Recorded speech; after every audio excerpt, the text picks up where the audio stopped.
Good morning बच्चों, कैसे हो तुम सब और कैसा रहा तुम्हारा जवाहर नवोदय विद्यालय का एग्ज़ाम। तो आज हम उसी को डिकोड करेंगे। ऐसा ही आपका कुछ पेपर आया होगा। अब हम आते हैं इसके पहले सेक्शन पर। पहला सेक्शन है आपका मानसिक योग्यता परीक्षण। पहले 4 प्रश्न हैं, इनमें से एक ऑड वन आउट आपने एक निकालना है। अगर मैं पहले चित्र को देखती हूँ, क्वेश्चन नंबर 1, तो आप ये देख रहे हैं यहाँ 2 क्रॉस है, यहाँ 2 क्रॉस है, यहाँ 2 क्रॉस है, बट यहाँ पर क्रॉस जो है वो आमने सामने है, तो पहला ऑड वन आउट होगा ऑप्शन ए। नेक्स्ट हम बात करते हैं क्वेश्चन नंबर 2। ये जो है आपका हेक्सागन बन रहा है, ये पेंटागन है, ये स्क्वायर है। इसमें क्या है, 2 ट्राइंगल्स को मिलाकर फिगर बनाई हुई है, तो यहाँ पर ऑप्शन सी रूल्ड आउट होता है। क्वेश्चन नंबर 3 की बात करूँ तो ये तीनों इन बी, सी और डी में आप ये देख रहे हैं एरो के साथ पीछे बार लगे हुए हैं, इसमें बार गायब है, तो ऑप्शन ए राइट आंसर है। नेक्स्ट में बात करूं तो सबसे पहले हम लाइंस गिनते हैं 1 2 3 4 5, 1 2 3 4 5, 1 2 3 4 5। तो तीनों में 5 लाइनें हैं, इसमें है 1 2 3 4 5 6। पहली बात तो ये अलग इस तरह से भी है। दूसरे तरीके से अगर देखा जाए तो ये जो नीचे वाली लाइन है इसके समानांतर लाइन सही है। ये देखिए नीचे लाइन 1 के समानांतर है, यहाँ नीचे वाली लाइन के समानांतर है, यहाँ पर क्या है, ऐसा कुछ भी नहीं है, तो ऑप्शन सी जो है वो राइट आंसर है। अब हम बात करते हैं क्वेश्चन नंबर 5 से 8 की। तो इसमें आपको जो लेफ्ट हैंड साइड पर फिगर गिनी हुई है दे रखी है, उसकी सेम फिगर आपने राइट हैंड साइड पर ढूंढनी है। तो अगर मैं इस फिगर की बात करती हूँ तो मेरा ऑप्शन बी राइट आंसर होगा। क्वेश्चन नंबर 6 की बात करती हूँ तो ऑप्शन बी राइट आंसर है। क्वेश्चन नंबर 7 की बात करती हूँ तो यहाँ पर फिगर बी जो है वो राइट आंसर होगा। क्वेश्चन नंबर 8 की जो समरूप फिगर है वो है ऑप्शन डी। नेक्स्ट है क्वेश्चन नंबर 9 से 12 में आपने कंप्लीट करनी है फिगर को। तो अगर हम इस फिगर को पूरा करते हैं तो कुछ इस प्रकार से आएगा ये, तो हमारा ऑप्शन डी जो है वो राइट आंसर होगा। कम टू क्वेश्चन नंबर 10, तो अगर हम यहाँ करते हैं तो यहाँ पर 3 लाइन्स आएंगी, इस तरह से आएगा और इस तरह से आएगा, तो ऑप्शन बी जो है वो राइट आंसर होगा। नेक्स्ट की हम बात करते हैं तो अगर हम इस फिगर को इस तरह से मिलाते हैं तो हमारा ऑप्शन डी जो है वो राइट आंसर होगा। नेक्स्ट हम बात करते हैं तो ये देखिए यहाँ पर इस तरह से ये एम बन रहा है, ठीक है, ऐसा ही एम मुझे यहाँ भी बनाना है, ठीक है, और उसके बाद इसको इस तरह से करना है, और ये जो फिगर है वो मुझे इस तरह से करनी है, तो मेरा ऑप्शन डी जो है वो राइट आंसर होगा। नेक्स्ट हम आते हैं क्वेश्चन नंबर 13 से 16। यहाँ पर हमें एक पैटर्न को पूरा करना है, तो लेट्स सी। क्वेश्चन नंबर 13 को देखते हैं। प्लस का निशान यहाँ है, यहाँ है, यहाँ है, तो नेक्स्ट में प्लस का निशान यहाँ आएगा, माइनस यहाँ है, फिर यहाँ आया है, फिर यहाँ आया है, तो नेक्स्ट में माइनस यहाँ आएगा, तो आप ये देख रहे हैं ऑप्शन सी जो है वो राइट आंसर है। नेक्स्ट में देखते हैं तो ये जो डॉट है वो यहाँ पर है, ये डॉट यहाँ पर आया है, ये डॉट यहाँ पर आया है, तो अपनी पोजीशन बता है, तो नेक्स्ट डॉट जो है वो यहाँ आएगा सेंटर में, और सेंटर में डॉट हमारा सिर्फ ऑप्शन डी में आ रहा है, ठीक है। नेक्स्ट हम आते हैं क्वेश्चन नंबर 15। अगर हम यहाँ पर लाइन सेगमेंट्स को गिने 1 2 3 4 और 5 लाइन सेगमेंट्स हैं, यहाँ 4 हो गए लाइन सेगमेंट्स, यहाँ 3 हो गए, तो नेक्स्ट में हमारे पास 2 लाइन सेगमेंट आने चाहिए, और जो सिर्फ मुझे ऑप्शन बी में दिखाई दे रहे हैं। नेक्स्ट हम बात करते हैं क्वेश्चन नंबर 16। एरो की डायरेक्शन देख लेते हैं, ठीक है, 90 डिग्री का टर्न, 90 डिग्री का turn, then it should be 90 degree turn, तो हमारे पास 2 फिगर्स आती हैं। नंबर्स को देखते हैं 3 2 1, तो 0, तो ऑप्शन सी राइट आंसर होगा। नेक्स्ट क्वेश्चन है क्वेश्चन नंबर 7 से 20। हमें 2 सेट दिए हुए हैं और इनका कोई रिलेशन है, तो जो प्रपोर्शन इसके साथ है वही प्रपोर्शन हमने यहाँ भी ढूंढना है। तो अगर मैं फर्स्ट 17th क्वेश्चन की बात करती हूँ तो ये जो फिगर है, इस फिगर बजाय कि ऐसे होने के इस तरह से हो गई है, यानी कि कम्प्लीटली घूम गई है 180 डिग्री। तो हमारी ये जो फिगर ऐसे थी, अब ये फिगर कैसे हो जाएगी, इस तरह से आ जाएगी। तो यहाँ आमने सामने किस में आ रही है, ये सिर्फ इसमें आ रही है, देखो। और ये जो ये वाली फिगर थी वो रिवर्स हो जाएगी, वो किस तरह से आ जाएगी बेटा, अभी वो इस तरफ से है तो वो उल्टी डायरेक्शन में आ जाएगी, ठीक है। तो इसका मतलब अब वो, तो अगर हम इस फिगर को देखते हैं, ये इस समय ऐसे आ रही है, तो अब ये नेक्स्ट फिगर में ऐसे आएगी, तो हमारा ये देखो इस तरह से बन रहा है, तो ऑप्शन सी जो है वो राइट आंसर होगा। नेक्स्ट हम बात करते हैं क्वेश्चन नंबर 18। 2 एरो बिंदु, और ये एरो देखो, ये एरो ऐसे है तो ये 90 डिग्री टर्न कर गया, तो ये एरो ऐसे है तो ये 90 डिग्री टर्न करेगा, किस तरफ करेगा, ऊपर की ओर करेगा ये, ठीक है। तो और उसके साथ ये इस तरह से आ जाएगा, तो हमारा ऑप्शन बी जो है वो राइट आंसर होगा। क्वेश्चन नंबर 19 में देखो, यहाँ पर एक ट्राइंगल है, सर्कल है, स्क्वायर है। नेक्स्ट में जो सबसे पहली फिगर है वो सबसे अंदर चली गई है, और जो सबसे लास्ट फिगर है वो सबसे जो है वो आउटर मोस्ट पर आ गई है। तो जो सबसे पहली फिगर है वो अंदर चली जाएगी, और जब से लास्ट फिगर है वो सबसे बाहर आ जाएगी, और बीच में आ जाएगा आपका ट्राइंगल।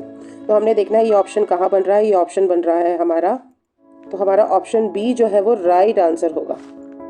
नेक्स्ट है, अगर हम इस फिगर की बात करते हैं, ये कुछ ऐसी फिगर है, इसको देखो ऐसे कर दिया है यहाँ, यानी 90 डिग्री टर्न लेफ्ट साइड पे कर दिया। तो इसको भी हम 90 डिग्री टर्न अगर लेफ्ट साइड पे करेंगे तो हमारा ऑप्शन सी जो है वो राइट आंसर होगा। नेक्स्ट है क्वेश्चन नंबर 21 से 24 में आपको चित्र के रूप में ज्यामितीय चित्र जैसे त्रिभुज, वर्ग और वृत्त एक भाग को बाईं ओर से दर्शाया हुआ है। दाईं ओर उस चित्र को हमने ढूंढना है, ठीक है।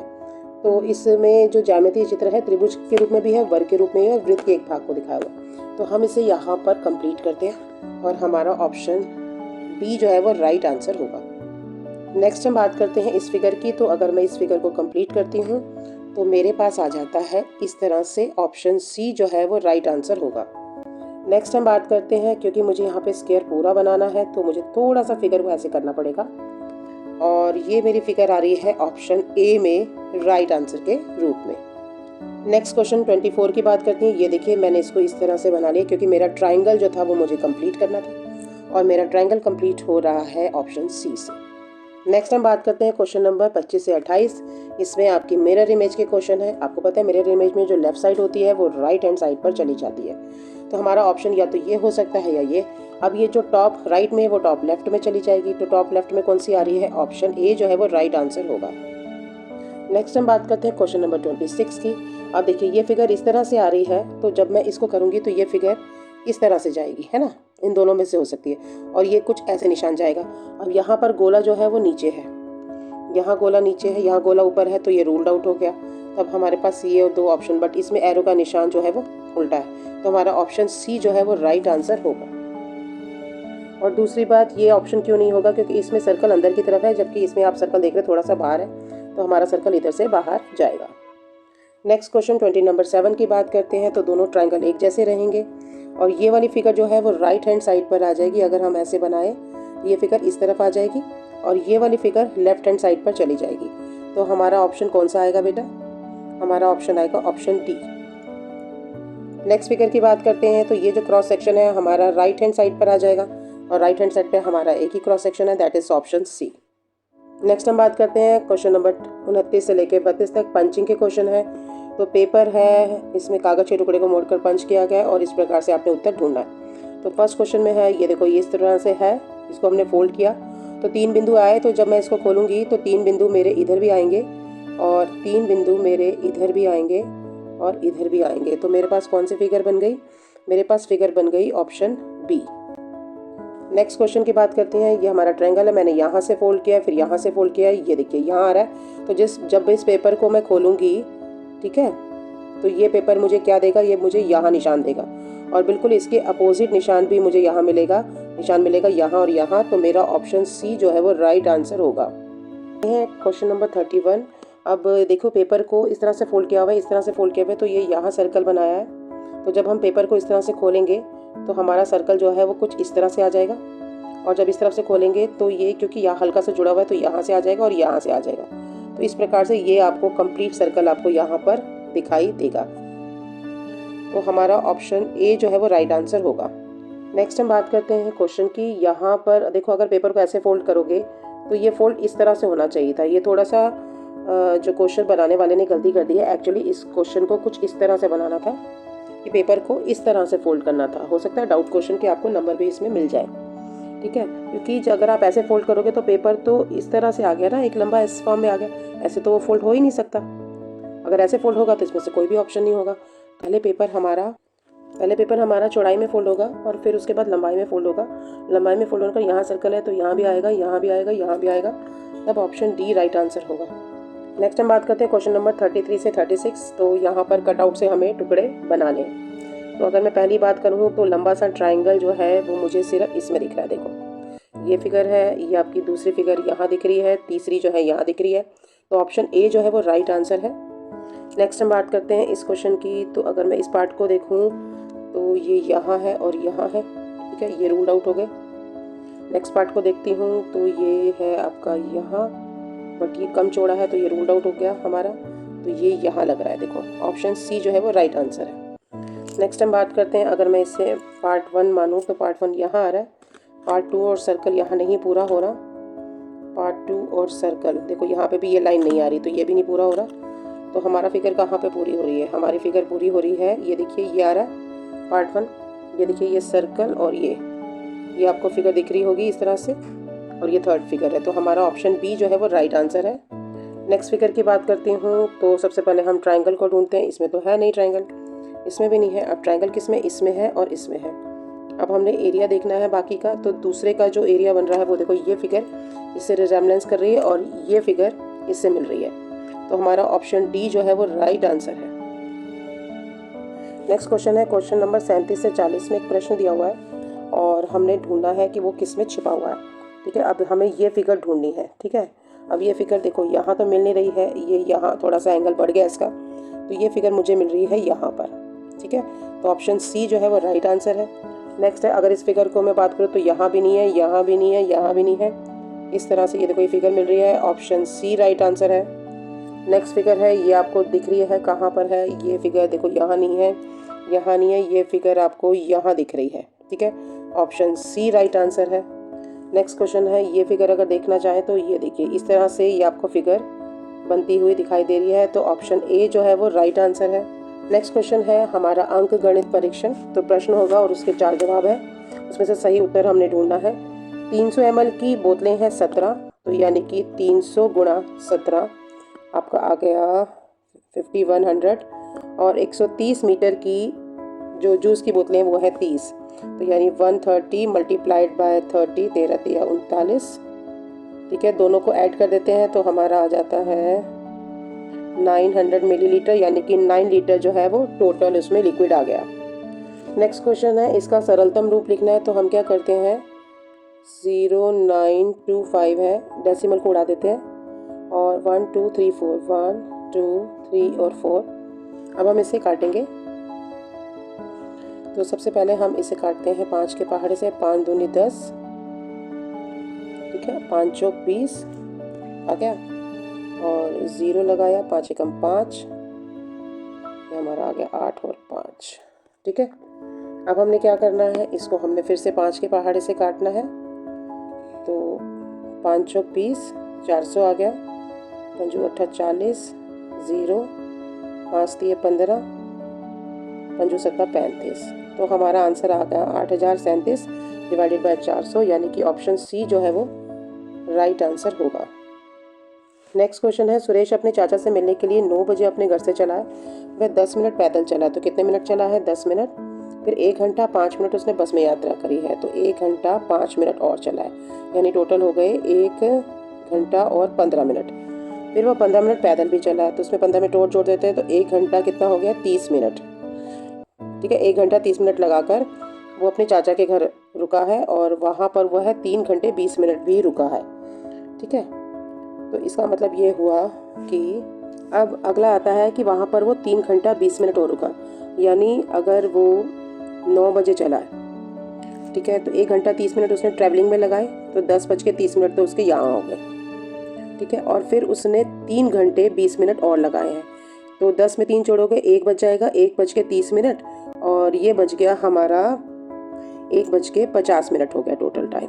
ठीक है, 1:50 मिनट के बाद उसने वापसी यात्रा शुरू करी और 3:30 पर पहुंचा, यानी 3:30 पर पहुंचा, तो वापसी यात्रा में उसे कितना समय लगा? 3:30 हम लिख लेंगे और 1:50 हम नीचे लिख लेंगे। अब हमने अपने यहाँ पर घंटों की घटा करनी है, उसके लिए हम क्या करते हैं कि यहाँ पर लिखते हैं 3:30 और यहाँ लिखते हैं 1:50। ठीक है, तो बेटा जब भी हम ऐसा करते हैं, क्योंकि 30 मिनट में से 50 मिनट तो नहीं घट सकते, तो हम क्या करते हैं 3 को हम 2 बना देते हैं, 1 घंटा कम कर देते हैं, और 1 घंटे में होते हैं 60 मिनट, वो 60 मिनट में यहाँ प्लस कर देती हूँ, तो अब मेरा आ जाएगा 2 घंटे 90 मिनट माइनस 1 घंटा 50 मिनट, तो मेरा आंसर आ जाएगा 1 घंटा 40 मिनट, तो मेरा आंसर आ गया ऑप्शन नंबर सी।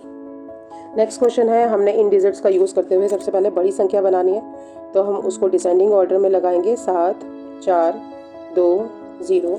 अब हम क्या करेंगे, इसको हम असेंडिंग ऑर्डर में लगाएंगे, बट 2 को हम दूसरे स्थान पर लगाते हैं, तो हमारा आंसर आ जाएगा ये। बेटा हम इसको माइनस करेंगे तो 10 में से 7 गए 3, यहाँ बटा 11, 11 में से 4 गए 7, यहाँ रह गया शेष 3 और ये 7 में से 2 गए 5, तो 5373 हमारा राइट आंसर हो जाएगा option number C. Next question है, हमें इसके अभाज्य गुणनखंड निकालने हैं। तो अगर हम निकालते हैं तो 2 45 और फिर उसके बाद 3 आ गया हमारा 15, 3 पंजे 15 और यहाँ आ गया 5, यानी 2 मल्टीप्लाइड बाय 3 कितनी बार आया 2 बार, मल्टीप्लाइड बाय 5, यानी ऑप्शन सी जो है वो राइट आंसर होगा। नेक्स्ट क्वेश्चन है, यहाँ हम संख्या लिख रहे हैं 9432 डिवाइडेड बाय 1.25, तो मेरा आंसर आ रहा है 7545.6। तो अगर मैं पॉइंट को हटा देती हूँ तो मेरा आ रहा है ये 10। ठीक है, अब ये जो अगर मैं इसको डेसिमल को हटाती हूँ तो मुझे इसको 100 से गुणा करनी पड़ेगी बेटा, है ना, 100 से गुणा करनी पड़ेगी ना। तो मैं क्या करती हूँ, इसको मैं इस 100 को मैं इधर लेके आती हूँ, तो मैं इधर इसको डिवाइड कर देती हूँ। ठीक है, तो इसका मतलब मेरा आंसर आ जाएगा अब ये, यानी 9432 divided by 125 is equal to कितना आ रहा है 1 2 3 1 2 3, यानी 75.456 आंसर आ रहा है। ठीक है, अब मुझे क्या करना है, ये क्वेश्चन करना है। 9.432 डिवाइडेड बाय 12.5।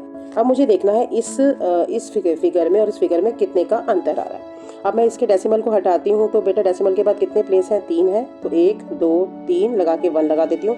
इसके डेसिमल के बाद कितने प्लेस है 1 है, 0 से 0 काट देती हूँ। इसका मतलब संख्या तो यही आ रही है बट 1/100 और आ रही है। तो मैं क्या करती हूँ, ये जो मेरी संख्या है उसको फिर से मैं 100 से भाग कर देती हूँ, तो मेरा डेसिमल 2 स्थान और खिसक जाएगा। तो अब मेरा आंसर क्या आ जाएगा, मेरा आंसर आ जाएगा 6547 और पॉइंट ये। तो मेरा आंसर आ जाएगा option number B. Next question है हमारा, देखिए ये सारे डेसिमल के पॉइंट्स हैं 1.1 1.01, इसको हम इस तरह से कर लेते हैं। ठीक है, और नेक्स्ट क्या आ रहा है हमारा 1.001 और उसके बाद है 0.01, यहाँ 0 लगा देते हैं हम, 1.01 और ये आ रहा है 1 1 and 1.100 और 1। चलिए करते हैं टोटल। तो टोटल आ गया 1 और यहाँ आ गया 1 और यहाँ आ गया 3 और यहाँ आ गया 2 5 2 1, तो आ गया 125.2311। तो हमारा आंसर कौन सा आ जाएगा 125.2311, ऑप्शन सी जो है वो राइट आंसर होगा। नेक्स्ट क्वेश्चन है, वह कौन सी संख्या है जो सदैव हर अभाज्य संख्या का गुणनखंड है। अभाज्य संख्या का गुणनखंड जो होती है वो हमेशा होता है 1, क्योंकि 1 जो है सबका फैक्टर होता है। नेक्स्ट क्वेश्चन है, भाग के एक प्रश्न में यदि भाजक जो है वो 51 है, ठीक है, भाजक हो गया 51, भागफल आ रहा है 16 और शेषफल आ रहा है आपका बचा हुआ ये, तो भाज्य निकालना है। सपोज ये x है या a मान लेते हैं, चलो। तो हमको पता है जो a की वैल्यू वो क्या होती है, इन दोनों का मल्टीप्लिकेशन। तो मैं यहाँ पहले मल्टीप्लिकेशन करती हूँ। ठीक है, 16 एकम 16 हासिल 1, 16 पंजे 80 और 81, यानी कि 816। और उसमें शेषफल अगर होता है तो हम उसको जोड़ देते हैं। ठीक है, 6 और 7 13 हासिल 1 2 3 4 843, यानी ऑप्शन ए जो है वो राइट आंसर होगा।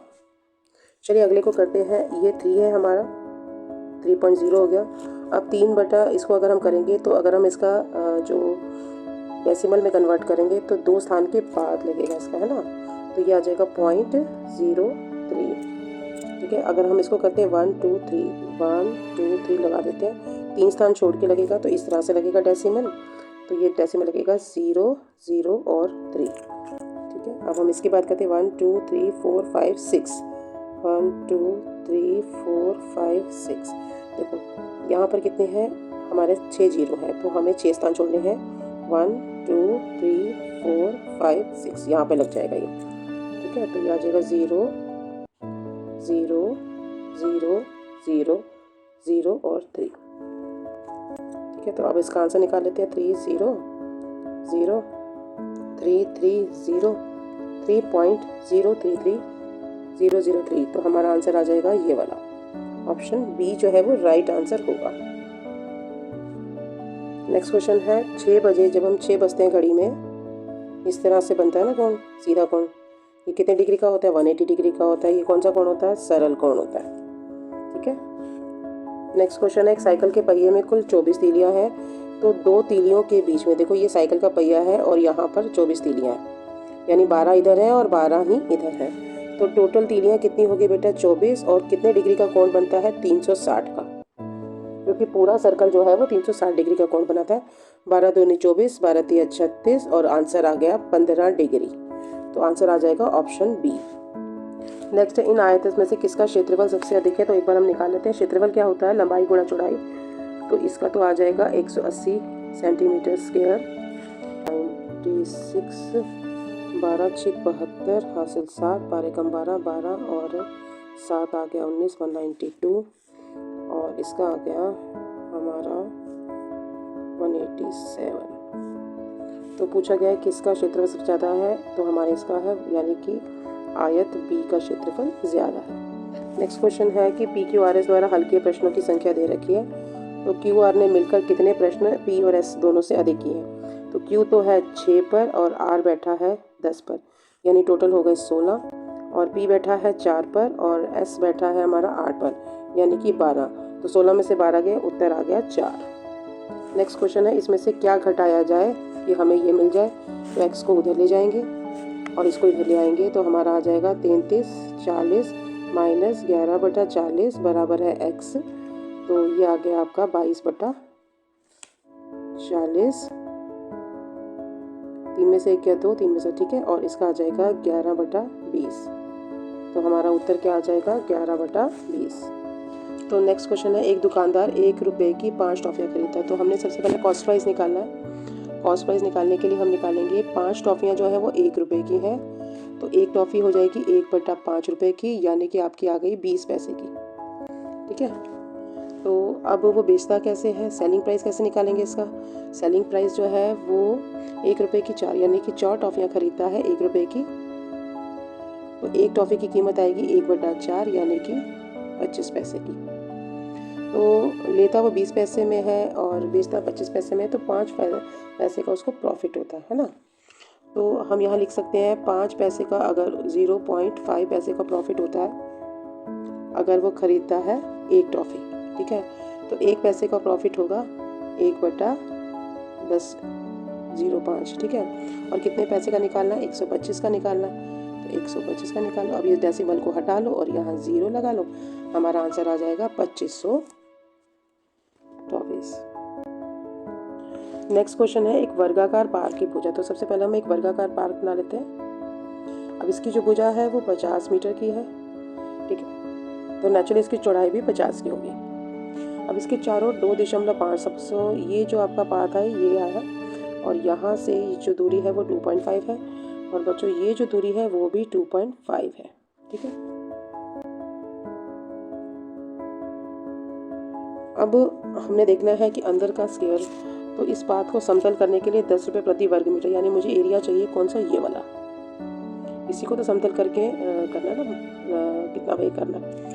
तो मुझे इसका एरिया निकालने के लिए पहले इसका एरिया निकालती हूँ। इसके एरिया के लिए लंबाई गुणा चौड़ाई है 25। तो जो पार्क का एरिया वो तो ये आ जाएगा वर्ग मीटर, और अंदर का एरिया निकालने के लिए मुझे पता है ये 2.5 यहाँ से कम है, 2.5 यहाँ से कम है, तो टोटल यहाँ से 5 कम हो गया, तो 50 में से 5 चले गए, रह गया 45। ऐसे ही 2.5 यहाँ से कम है, 2.5 यहाँ से कम है, तो इसकी चौड़ाई भी रह गई 45। तो अब हम 45 को 45 से गुणा करते हैं और उत्तर आता है हमारा 2025। ठीक है।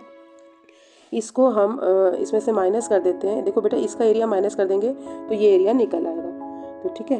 तो 2025 को जब हम माइनस करते हैं, 10 में से 5 गए 5, और तो यहाँ बचा 9, 9 में से 2 गए 7, यहाँ बचा 4, तो 475 जो है वो वर्ग मीटर इसका एरिया आ रहा है। अब हमने क्या करना है?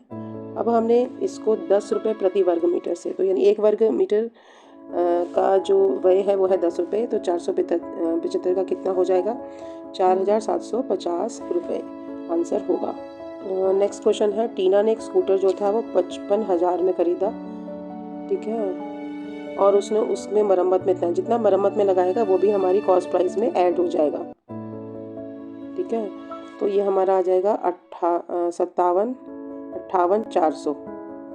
ठीक है, और उसको बेचा कितने में है, तो देखो 58 का तो उसको लग गया, 56 में बेच रहा है तो हानि हो रही है ना। अब हानि कितनी हो रही है तो हम निकाल लेते हैं। तो हमारी है 58,400 माइनस 56 30। ठीक है, इसको हम माइनस करते हैं, 0 में से 0 गए, 10 में से 3 गए 7, यहाँ बचा 3, 8 में से 6 गए 2, तो 2,370 रुपये का उसको हानि हो गई। Option B. नेक्स्ट क्वेश्चन है, देखो डिनोमिनेटर सब में सेम है तो सिंपल करना, 7 और 5 12, तो 12 में से 3 गए 9, 9 जमा 9 18, 18 में से 1 गए 17, तो 17/22 आंसर होगा ऑप्शन बी।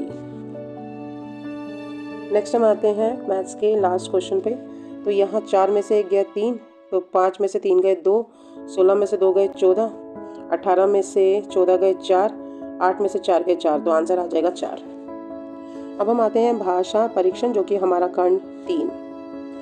सभी मकड़ियाँ जाले बुनती हैं। जालों से मकड़ियों को 3 कार्य करने में मदद मिलती है। वे मकड़ियों के अंडे उठाए रखने में, खतरे में छिपने में और भोजन पकड़ने में सहायक होते हैं। अधिकांश मकड़ियाँ गहरे मटमैले भूरे या काले रंग की होती हैं, जबकि मकड़ी के जाले हल्के रंग के सफ़ेद या धुंधले होते हैं। जब मकड़ियाँ अपने जाले में छिपती हैं तो उन्हें देख पाना कठिन होता है। जाले मकड़ियों को भोजन पकड़ने में भी सहायक होते हैं। मकड़ी के जाले चिपचिपे होते हैं। कोई कीड़ा जाले में आया तो चिपक जाता है, वह निकलना चाहता है पर नहीं निकल सकता, वह फंस जाता है।